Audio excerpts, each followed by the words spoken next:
শিলাইদহ ভাবে আপনি ওদের, জোড়াসাঁকো ভাবে আপনি এদের।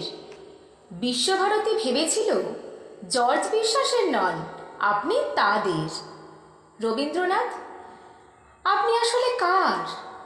যুদ্ধের সময় ট্রেঞ্চের মধ্যে শেষ নিঃশ্বাস নেওয়ার আগে এক তরুণ কবি ভেবেছিল আপনি তার।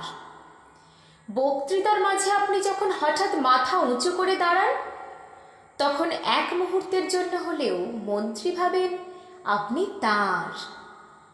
নতুন বৌঠান কি কোনোদিন ভেবেছিলেন আপনি তার? রানু, রবীন্দ্রনাথ, আপনি যে ঠিক কার সে প্রশ্নের উত্তর বাঙালি আজও পায়নি। দাদামশাই ভাবেন আপনি গোড়ার রচয়িতা, আপনি তার। বাবা ভাবেন আপনি বানিয়েছেন শ্রীনিকেতন, আপনি তার। মা ভাবেন আপনার সুরেই বেজে উঠেছে ওর বীণা, আপনি তার।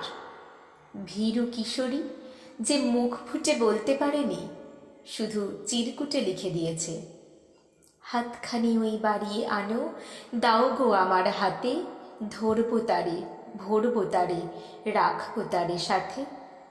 সে মনে করে আপনি তার।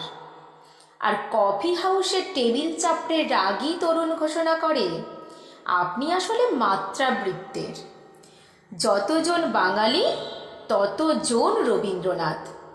শুধু একদিন, শুধু একদিন শিলাইদহের রবীন্দ্রনাথ আর জোড়াসাঁকোর রবীন্দ্রনাথের, বিশ্বভারতীর রবীন্দ্রনাথ আর জর্জ বিশ্বাসের রবীন্দ্রনাথের, দাদামশাইয়ের রবীন্দ্রনাথ আর বাবার রবীন্দ্রনাথের, আওয়েনের রবীন্দ্রনাথ আর মায়ের রবীন্দ্রনাথের, ভীরু কিশোরীর রবীন্দ্রনাথ আর রাগী তরুণের রবীন্দ্রনাথের দেখা হয়ে যায়। সেই দিন 25শে বৈশাখ।